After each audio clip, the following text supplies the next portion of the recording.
On my second run through Dead Cells, I made it to the last level and was pretty sure I had it figured out. 63 runs later, when I finally took down the boss and stepped into the post-game replay, I'm 100% sure I'm just now starting to understand the deep nuances of Motion Twin's incredible action platformer.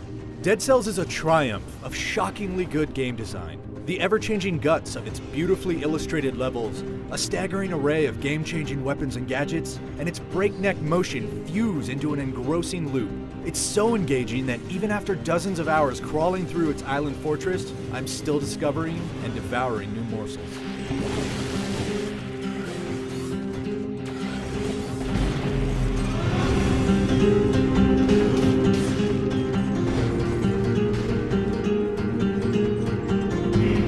Dead Cells is a game of layers of risk and reward.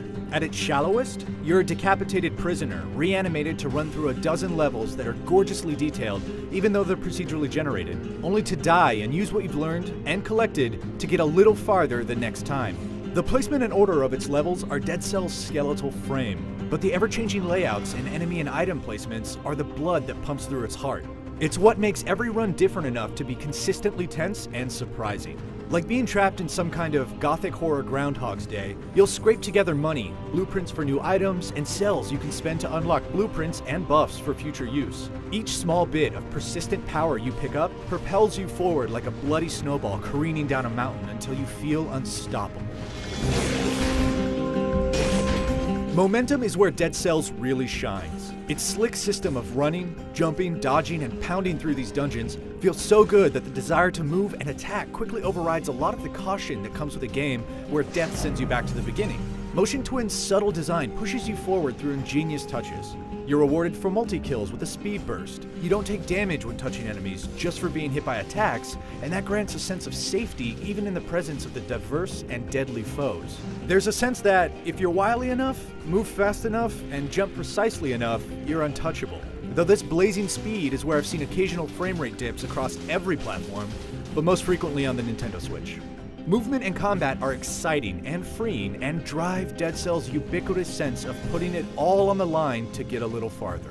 It's meant to be played and replayed dozens of times, unlocking another small but significant and reinvigorating fragment of the broad skill set with each new artifact you earn.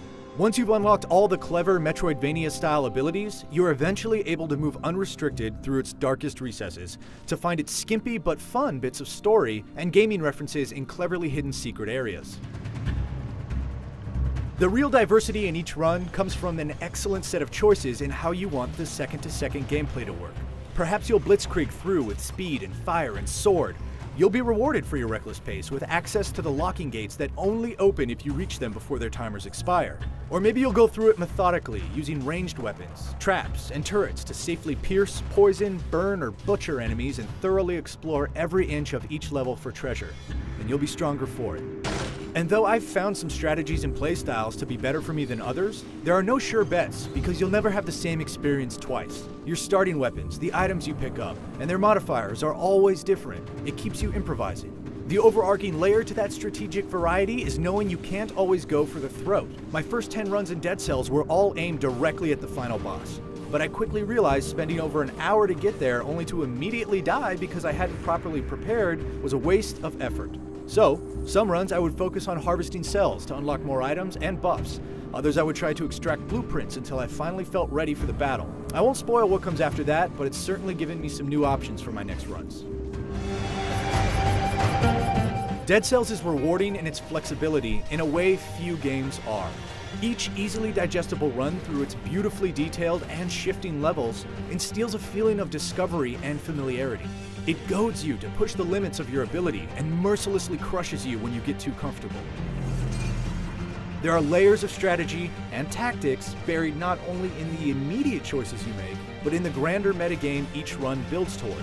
Dead Cells is a triumphant union of instinct and forethought, dynamic and bespoke, and fun and failure. For more reviews, you can check out our thoughts on Flipping Death and Overcooked 2 right now. And for everything else, you're already in the right place, right here on IGN.